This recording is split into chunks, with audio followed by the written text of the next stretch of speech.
সভ্যতার বিবর্তনের সঙ্গে সঙ্গে বদলে যাচ্ছে আমাদের জীবনযাপন। আধুনিক থেকে আধুনিকতার প্রযুক্তি প্রতিদিন যুক্ত হচ্ছে আমাদের জীবনে। আধুনিক সময় কতটা সুরক্ষিত আমাদের শহরের পরিকাঠামো?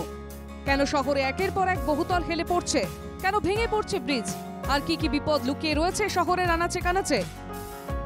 উত্তর খুঁজলেন যাদবপুর বিশ্ববিদ্যালয়ের নির্মাণ বিদ্যা বিভাগের অধ্যাপক পার্থপ্রতিম বিশ্বাস। বইমেলা সপ্তর্ষি প্রকাশনার স্টলে প্রকাশিত হলো তার লেখা বই মৃত্যু ফাঁদের রোজ নাবচা। তাতেই উঠে এলো শহরের একাধিক লুকিয়ে থাকা সমস্যার হদিশ। নগরায়ণ হচ্ছে, সেখানে দাঁড়িয়ে যে বিপদের মধ্যে আমরা নতুন করে পড়ছি, সেই বিপদ সম্পর্কে মানুষ যদি সচেতন না হয়, তাহলে আমাদের ভেবে নেওয়ার কোনো কারণ নেই। আমরা খুব একটা আরামের দিনের দিকে যাচ্ছি। সেটা সমতলেও যে বিপদ আমাদের কাছে এক্সিস্ট করছে, একইভাবে পাহাড়েও আমাদের সেই বিপদ করছে। গত পরশুদিন কুম্ভ মেলাতে যে বিপদ হয়েছে, সেই পরিকাঠামো ফেল করেছে। আমাদের কলকাতা শহরে বাড়ি হেলে যাচ্ছে একটার পর একটা, সেখানেও হচ্ছে পরিকাঠামো ফেল করছে।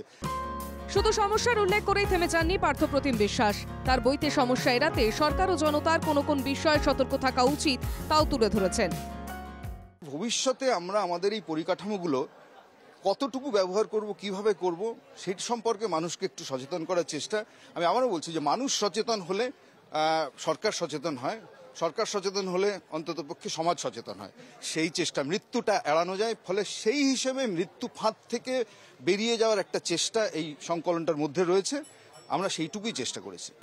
পার্থপ্রতিম বিশ্বাসের লেখা মৃত্যু ফাঁদের রোজ নামচার প্রকাশে অনুষ্ঠানে উপস্থিত ছিলেন সিপিএম এর রাজ্য সম্পাদক মোহাম্মদ সেলিম, যাদবপুরের প্রাক্তন সিপিএম সাংসদ সুজন চক্রবর্তী। দুজনেই সাম্প্রতিক নগরায়ণ পরিকাঠামোর উন্নয়নে গঠনেই সমস্যার সমাধান তুলে ধরার জন্য পার্থপ্রতিম বিশ্বাসের প্রশংসা করেন। উন্নত দেশ এবং উন্নতিশীল দেশের মধ্যে একটি তফাৎ। উন্নত দেশগুলোতে সুবিধা আছে, রিসোর্স আছে, লোক কম। একটা ফিউচার প্ল্যান করে 20 বছর 50 বছর ডাউন দ্য লাইন কি হবে সেই পরিকাঠামো গড়ে তোলে। আর আমাদের দেশে আমরাও করি, কিন্তু আমরা 20 বছর 25 বছর ধরে আগে ভোগি, তারপরে ভুগতে গিয়ে আমরা তৈরি করি ধুকতে এবং তারপরে তার যখন লাভ পাওয়ার কথা তখন তার মধ্যে অনেকটা ধসে পড়ে। শুধু ইকোনমিক্যালি, পলিটিক্যালি, সোশ্যালি ভীষণভাবে ইম্পর্টেন্ট। ওর লেখা এবং ওর এই সংক্রান্ত ব্যাপারে ওর চিন্তা, সেটার প্রতিফলন আমার ধারণা সংবাদ মাধ্যমে আপনারা পান। এই সংক্রান্ত বিষয়ের আলাপ আলোচনাতে টেলিভিশনে আপনারা পান। আর ওর বইয়ের মধ্যেও তার স্পষ্ট ইঙ্গিত বরাবরই আছে। পার্থপ্রতিম বিশ্বাসের বই গণসচেতনতায় অবশ্যই গুরুত্বপূর্ণ ভূমিকা নেবে।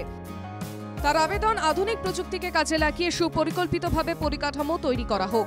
সেই সঙ্গে সরকারের পাশাপাশি সাধারণ মানুষকেও সচেতন হবার বার্তা পার্থপ্রতিম বিশ্বাসের। ক্যামেরায় সুরজিৎ মণ্ডলের সঙ্গে পৃথা দাশগুপ্তের রিপোর্ট, এনকেটিভি বাংলা।